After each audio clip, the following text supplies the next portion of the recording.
அடுத்ததாக சகோதரர் கேட்குறாங்க, அகீகா குழந்தை பிறந்த 7வது நாள் கொடுக்க தவறினால் பிறகு கொடுக்கலாமா, மார்க்கத்தில் அனுமதி இருக்குதான்னு கேட்குறாங்க.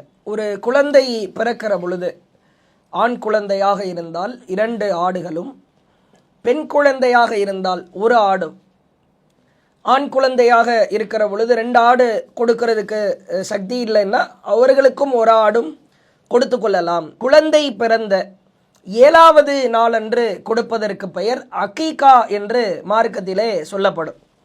இந்த அகீகா 7வது நாள் தான் கொடுக்கணுமா, 7வது நாள் கொடுக்க தவறிட்டோம், வேறு நாட்களில் கொடுத்துக்கலாமா அப்படின்னு கேட்குறாங்க. அல்லாஹுவின் தூதரவர்கள் சொல்லுகிற செய்தியை பார்க்கிறோம். அபூதாவுது என்கிற நபிமொழி தொகுப்பில் 2838வது செய்தியாக இருக்கிறது. அன்ன ரசூலுல்லாஹி ஸல்லல்லாஹு அலைஹி வஸல்லம் குல்லு குலாமின் ரஹீனத்தும் பி அகீகா, ஒவ்வொரு குழந்தையும் அகீகாவோடு பிணைக்கப்பட்டிருக்கிறது, அகீகாவுக்கு பொறுப்பாக இருக்கிறது, பொறுப்பாக்கப்பட்டுள்ளது சொல்லிட்டு ரசூலுல்லாஹ் சொன்னாங்க. துதுபகு அன்ஹு யௌம சாபிஆ, குழந்தை பிறந்த 7வது நாள் அந்த குழந்தைக்காக, அதனுடைய பொறுப்பாளர் அந்த குழந்தைக்காக 7வது நாள் அகீகா கொடுக்க வேண்டும், ஆடு அறுக்கப்பட வேண்டும். வயுஹ்லக், அந்த 7வது நாள் முடியம் அழிக்கணும். வயுசம்மா, பெயரும் சூட்ட வேண்டும் என்று அல்லாஹ்வுடைய தூதர் நமக்கு இதை வலியுறுத்தப்பட்ட ஒரு வழிமுறையாக கற்றுத்தர்றாங்க. நபிகளாருடைய சுன்னா, வலியுறுத்தப்பட்ட சுன்னா. அப்போ யௌம சாபிஆ 7வது நாளன்று தான் நாம் அகீகா கொடுக்கணும் அப்படின்னு தெளிவாக இருக்கிறது. யுஹ்லக் 7வது நாள் முடிமளிக்கணும். யுசம்மா 7வது நாள் பெயர் சூட்டப்படணும். பெயர் சூட்டுவது அதற்கு முன்பு சூட்டுவதற்கும் மார்க்கத்தில் அனுமதி இருக்குது. 7வது நாளுக்கு பிறகு பெயர் சூட்டுவதற்கும் மார்க்கத்தில் அனுமதி இருக்கிறது. அதற்கு வேறு செய்திகள் ஆதாரபூர்வமாக இருப்பதை நாம் பார்க்கிறோம். ஆனால் அகீகாவை பொறுத்த வரைக்கும் 7வது நாள் அன்றும், அந்த முடியை மலிப்பதை பொறுத்த வரைக்கும் 7வது நாள் அன்று கொடுப்பது சுன்னத்திலே அடங்கும், ரசூலுல்லாஹ்வுடைய வழிமுறையிலே அடங்கும். இப்போ அல்லாஹ்வுடைய தூதர் ஒரு குறிப்பிட்ட நாளை சொல்லி இந்த நாளில்தான் கொடுக்க வேண்டும் என்று சொன்னதற்கு பிறகு அதற்கு மாற்றமாக வேறு நாளில் நாம் கொடுத்தா அது தர்மம் என்கிற அடிப்படையில் போய் சேரும், சதகாவுடைய நன்மை கிடைக்கும்.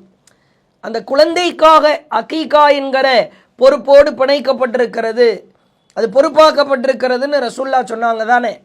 அந்த சுன்னத்தின் அடிப்படையில் அது குழந்தைக்கான அந்த அகீகா என்கிற சுன்னாவாக வராது. 7வது நாள் தான் ரசூலுல்லாஹ் கொடுக்க சொல்லியிருக்கிறாங்க.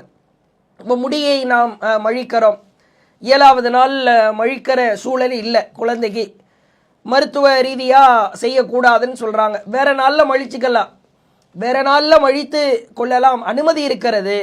ஆனால் அது இந்த 7வது நாளிலே மலிப்பதை அல்லாஹ்வுடைய தூதர் சுன்னத்துன்னு சொல்கிறாங்கல்ல, அந்த சுன்னத்திலே அது வராது. அது மாதிரி தான் நீங்கள் 7வது நாள் இல்லாமல் மற்ற நாளில் நீங்கள் கொடுத்தீங்கன்னா சாதாரண தர்மம் சதகா என்கிற அடிப்படையில் அது வேறு நன்மை கிடைக்கும். அகீகா கொடுத்துட்டோம், ரசூலுல்லாஹ் சொன்ன அந்த 7வது நாளில் கொடுக்க சொன்ன அகீகாவை நாம் கொடுத்துட்டோம் அப்படின்ற அடிப்படையில் அது வராது.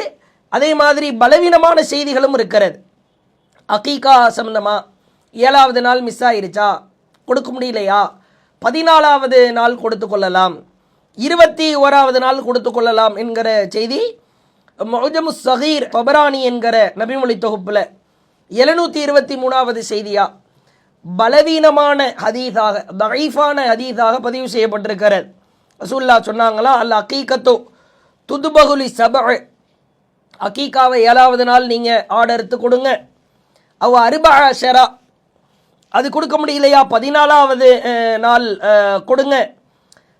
அவ ஹத வைஷிரீன், அதுவும் கொடுக்க முடியலையா 21வது நாள் ஆர்டர்த்து கொடுங்க. இதை தபரானி என்கிற நபிமொழி தொகுப்பில் இருக்கிறது. இது ஆதாரபூர்வமான செய்தி அல்ல. இந்த செய்தியை அறிவிக்கிற இஸ்மாயில் பின் முஸ்லிம் என்பவர் பலவீனமான ஒரு அறிவிப்பாளர். அதனால் இந்த செய்தி தஈஃபான செய்தி. இந்த செய்தியை வச்சு சில பேர் சட்டம் எடுப்பாங்க. இந்த செய்தி ரசூல் ஸல்லல்லாஹு அலைஹி வஸல்லம் அவங்க சொல்லாத பலவீனமான செய்தியாக பதிவு செய்யப்பட்டிருக்கிறது. அகீகா என்பது குழந்தை பிறந்த 7வது நாள் அன்று ஆடு அறுக்கப்பட வேண்டும். 7வது நாள் அன்று முடி மழிக்கப்பட வேண்டும். பெயர் சூட்டுவது முன்பின் இருந்தால் அது பிரச்சனை இல்லை, அதற்கு வேறு ஆதாரங்கள் இருக்கிறது. அகீகாவை பொறுத்த வரைக்கும் 7வது நாள் தான் கொடுக்க வேண்டும். அது தவறிவிட்டால் அதற்கு பிறகு நீங்கள் கொடுப்பது அகீகா என்கிற அந்த சுன்னாவை பேணியதாய் வராது. வேறு வேறு தர்மமோ சதக்காவோ நீங்கள் கொடுத்த நன்மைதான் கிடைக்கும். அகீகா என்பது வலியுறுத்தப்பட்ட சுன்னத்து. இந்த வழிமுறையை சரியாய் கடைபிடித்து குழந்தையை யார் பெற்றெடுக்கிறார்களோ, ஆண் குழந்தையாக இருந்தால் 2 ஆடு, பெண் குழந்தையாக இருந்தால் 1 ஆடு அகீகா கொடுக்கணும். ஆண் குழந்தையாக இருந்தாலும் 1 ஆடு கொடுப்பதற்கும் மார்க்கத்தில் அனுமதி இருக்கிறது என்பதை இந்த கேள்விக்கு பதிலாய் சொல்லிக் கொள்கிறோம். அல்லாஹு அக்பர், அல்லாஹு அக்பர்.